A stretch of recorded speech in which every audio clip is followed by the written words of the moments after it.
নমস্কার বন্ধুরা, আজকে দুপুরের রেসিপি কি বানালাম সেটাই কিন্তু তোমাদের সাথে শেয়ার করব। তো চলো বন্ধুরা, দেখতেই পাচ্ছ আজকে কিন্তু একটা নদীর মাছ নিয়েছি। আর এই মাছের রেসিপি আজকে বানাবো একদম শর্টকাট, একদম সহজ উপায়ে। তো দেখতেই পাচ্ছ সিম্পলভাবে মশলা নিয়েছি। এখানে রয়েছে আদা, রসুন, এছাড়া রয়েছে পেঁয়াজ কুচি। এই মশলাগুলোকে প্রথমে আমি বেটে নেব।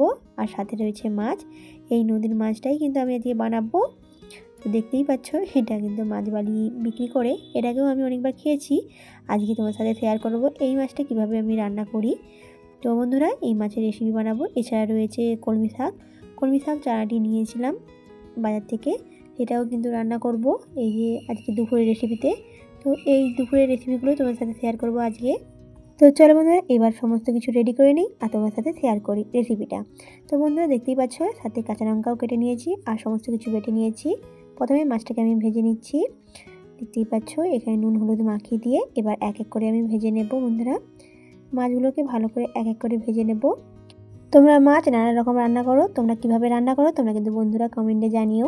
তো বন্ধুরা, আজকে কিন্তু আমি এইভাবেই রান্না করলাম, একদম শর্টকাটে, একদম অল্প মশলায়, একদম আদা রসুন দিয়ে ছক যাকে বলা হয়। তো বন্ধুরা, এই দেখতে পাচ্ছ মাছগুলো কিন্তু ভালো করে দিয়ে দিচ্ছি। আর অবশ্যই আমি আজকে সরষের তেলে রান্নাটা করতেছি। সরষের তেলে বেশ টেস্টি অন্যরকম হয়। যাই হোক বন্ধুরা, কথা বলতে বলতে কিন্তু আমার মাছগুলো ভালো করেই ভাজা হয়ে গিয়েছে। এবার আমি সব মাছগুলোকে তুলে নিচ্ছি এক এক করে। তো অলরেডি কিন্তু এই মাছগুলো খুব বেশি কাঁটা থাকে না, জাস্ট একটা সিলের কাঁটা থাকে। আর খেতে কিন্তু খুবই ভালো লাগে। খানিকটা ইলিশ মাছের মতো ঠিক নয়, অন্যরকম টাইপের, তবে মাছটার নামটা আমি ঠিক বলতে পারছি না। যাই হোক, মাছটা আমি অনেকবার খেয়েছি, মাছের কিন্তু নাম জানি না। তোমরা যদি জানো তাহলে কমেন্টে কিন্তু জানিও বন্ধুরা। তো বন্ধুরা, এখানে কিন্তু মশলাটা দিয়ে দিচ্ছি। আর এখানে পেঁয়াজ বাটা, কাঁচা লঙ্কা বাটা, এছাড়া হচ্ছে আদা রসুন বাটা, আর সাথে দিয়ে দিচ্ছি নুন এবং হলুদ গুঁড়ো।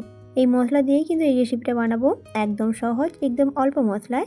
তো বন্ধুরা, এবার ভালো করে মশলাগুলোকে একসঙ্গে আমি ভেজে নিচ্ছি। যেহেতু আমার মাছগুলো কম রয়েছে, মশলাটাও কম, সেক্ষেত্রে কিন্তু একসঙ্গেই আমি সব কিছু দিয়ে এইভাবে ভেজে নিচ্ছি। খেতে কিন্তু তাড়াতাড়ি হয়ে যায়। তো অনেক সময় এই যে ছেলেকে দিতে যেতে হয়, সেই সময় খুব একটা দেরি হয়ে যায়। এই জন্য কিন্তু আমি এভাবে শর্টকাট রান্নাটা করার চেষ্টা করি।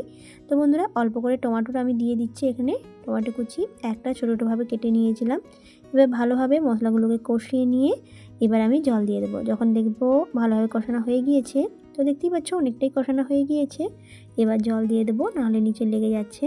তো যাই হোক বন্ধুরা, এখানে জলটা দিয়ে দেওয়ার পর একটু নাড়াচাড়া করে নেব আর এই ঝোলটাকে কিন্তু ফুটিয়ে নেব বন্ধুরা।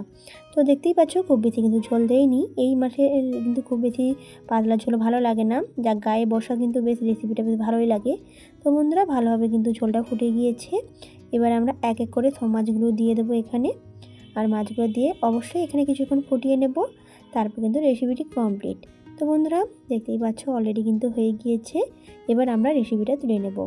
নোনা মাছ কিন্তু অনেক রকমই রান্না করা যায়, তোমরা কিন্তু এভাবে একবার ট্রাই করো, ওকে কমেন্টে জানিও কেমন লেগেছে। তো যাই হোক বন্ধুরা, রেসিপি কিন্তু প্রায় কমপ্লিট। এবার আমরা রেসিপিটা তুলে নেব বন্ধুরা।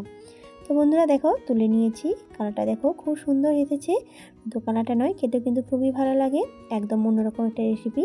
তো যাই হোক বন্ধুরা, আজকে কিন্তু এই রেসিপিটা বানালাম দুপুরের জন্য। এছাড়া শাক ভাজা বানালাম, এই যে সাথে কলমি শাকটাকে এমনি ভেজে রেখেছিলাম। তো বন্ধুরা, দুটো রেসিপি কিন্তু আজকে দুপুরের জন্য বানালাম, পুরোটাই শেয়ার করলাম। কেমন লেগেছে ভিডিওটি তোমরা কিন্তু কমেন্টে জানিও। ধন্যবাদ ভিডিওটি দেখার জন্য, ধন্যবাদ বন্ধুরা।